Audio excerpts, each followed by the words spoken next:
just want to go right to the main event. But the downside is I took 0 notes on it. So that means you just got to talk about flips. It was a lot of what the fuck moments between Kenny Omega and El Hijo del Vikingo. Yeah, he almost did it right there. Yeah. But yeah, this match was flips, dog. Flips, and flips. I've seen, so the only bits of Ehil, god damn. All right. Ehil del Vikingo that I've seen have been on TikTok. And it's just him doing stuff that I have never seen before.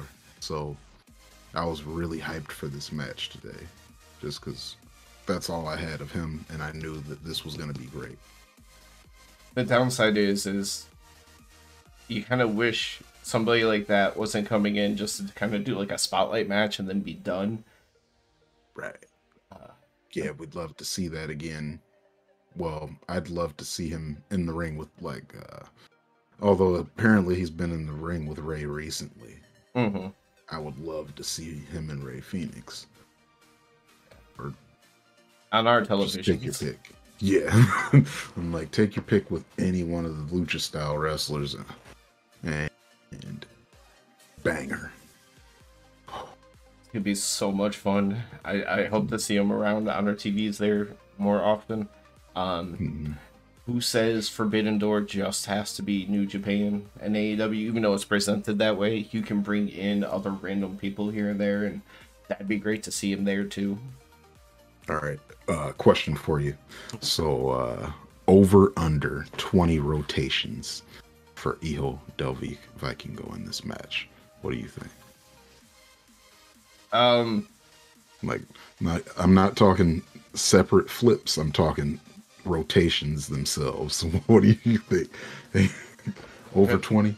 Because he did multiple 450s, he did multiple 630s, but even then, that only brings you up to. It's gonna be close. I would have to say under, just because it'd be ridiculous. Okay. Wait, hold on. Over, because I'm also forgetting about the things like Snapdragons and stuff where he's basically flipping over backwards. Yeah, I feel like that counts. Mm-hmm. Yeah, that's a full flip. Granted, I mean, he's being carried over by Kenny, but he's still got to do a lot of the work. Right, because if he doesn't help, he's going definitely right onto his head. Yeah. But, dog, I just want to talk about that table spot. That's my hit of the night, by the way. I'm in my head, I'm just seriously thinking, like, I don't even know where to use it because there were so many points in this match. It was just like, what the hell did I just see? Spot. So Kenny set up a table early on in the match. And, you know, it always, I love when they set up the table early in the match because it sets you up to be like, oh, when's the table going to get used? It's not a matter of will it, it's when now. And Hijo del Vikingo sets Kenny up on the table.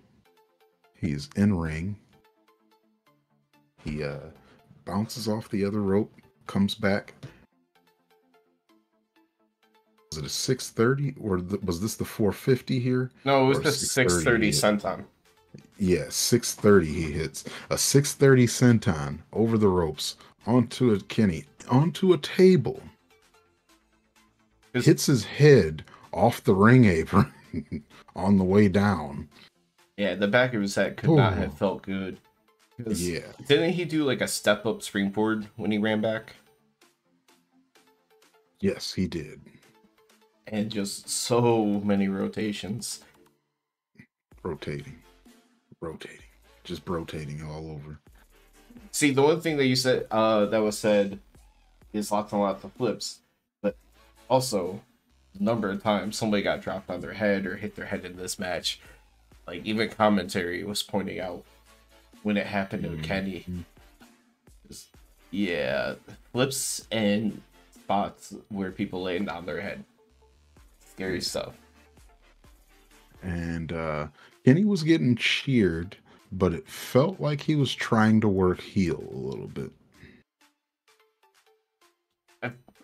Well, a lot of it. It's weird because a lot of the time when you have such a size differential and you take advantage of it, using size difference is often portrayed as a heelish type tactic. Like, you're the big, powerful bully.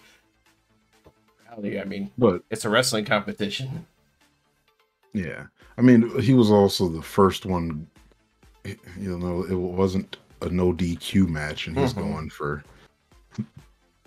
tables and things. You know, that's heel stuff. And then he's got a bald man in a bright suit standing on the side. Heel stuff. It's weird. I keep pulling up my phone as if I have any notes because the spot, you know what, I'm just, part of me thought about just hitting the graphic and leaving it up for the entirety of the segment. But I was like, can't really do that. But the spot where they were talking about Kenny Omega again dropped on, I said, they took plenty of time to set up, make sure it was safe. Kenny was about to power bomb or awesome bomb Vikingo off the top rope, but he counters it into a Hurricane Rana, but Kenny kind of lands onto his head. And yeah, that was that's like you said, one of the many moments. This one was one of the bigger ones, but one of the many moments where I was like, please just don't have any head, neck injuries. Like, just don't do that, please. Because if you've never seen Vikingo, when we talk about the quickness and the rotations, it's not like other people's Hurricane Ranas where you can kind of see it very slow moving throughout the entirety of the flip. His is going to be a lot more of a snap type action. And so, like, he's up for the power bomb, and it looks like he's going down for a power bomb, and then it's just a snap in Hurricane Rana.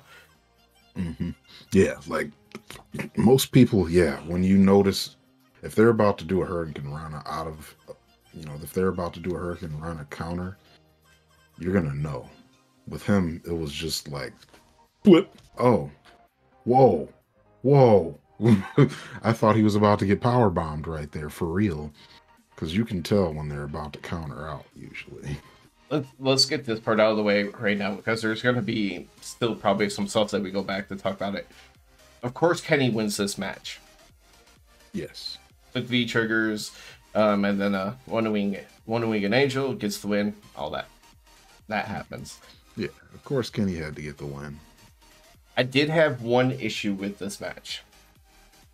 Because of some of the stuff that they were setting up, the time that took to set up, there's a couple of times where we literally see Kenny staring at his opponent, just like waiting and waiting and waiting.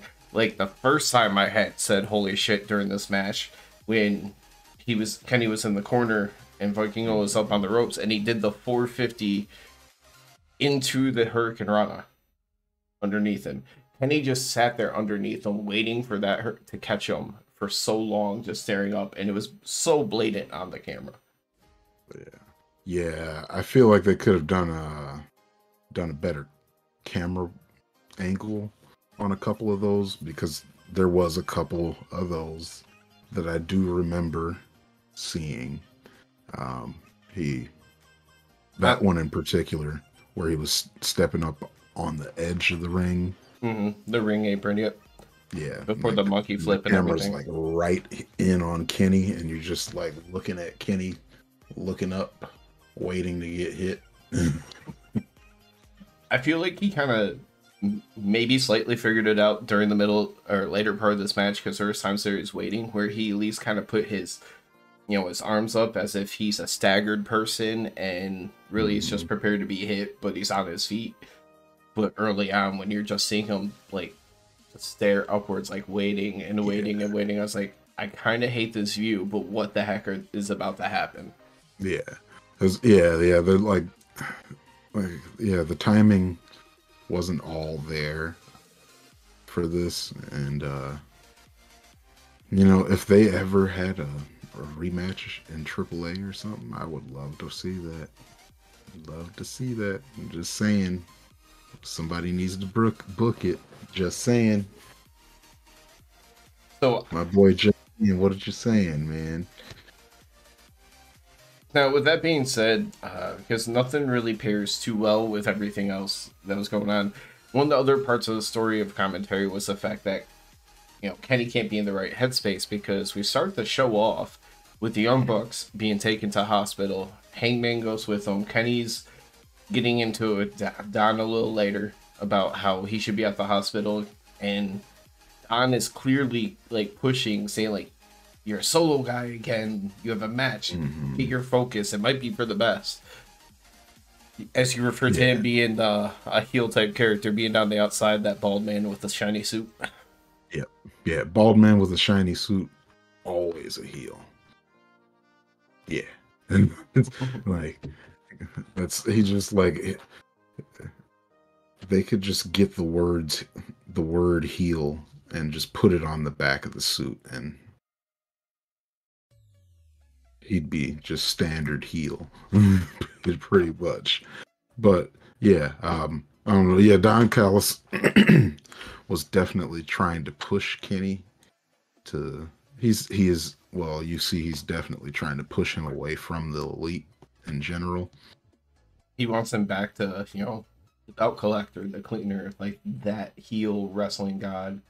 Which it's gonna be interesting to see how it all plays out, because I had a little bit of a far-fetched theory that I threw out to you during the show, but just to kind of show like the fracture between them even more, what happens after this match is Tony Schiavone comes in to talk with Kenny,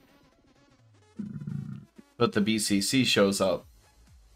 They're not done attacking people. Yeah, they got to beat the shit out of Kenny, who just had like this dope ass 20-minute match with Vikingo, and so he doesn't take much beating. But then, because he can't really pull up too much of a fight. Yeah, he was on the ground the entire time, just being stomped. Yeah, he's just like, all right, I'm tired. Just go ahead, get your stomps in.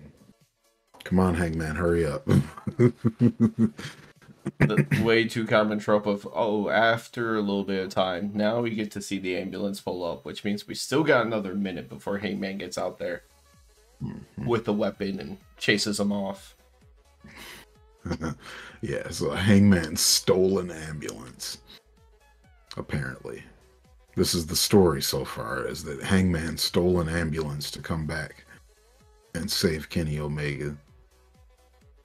Now, it's interesting because once that happens, Don gets into the ring, kind of checking on Kenny, kind of keeps getting close to Hangman, tells some kind of interaction supposed to happen between them. But then we get, heel on the back of his jacket, Don Callis, doing heel things. What happened? Oh, yeah. He pulled an Eddie Guerrero. He it looked like he was about, like, I thought you were right in what you were saying earlier. I was like, is he trying to distract Hangman so the BCC will be able to get him from behind? Like a low blow or something, like sneak up behind him, but Hangman I thought he was doing something along those lines, but nope. Yeah. He pulls the old trickaroo on him. He just flops on the ground next to him, and then, of course, Kenny's stirring back around, and he's like, well, what the hell did you do? And of course, Don's like, oh, he fucked me up, man. He did it. It was Hangman, not the other three guys that were just stomping you out.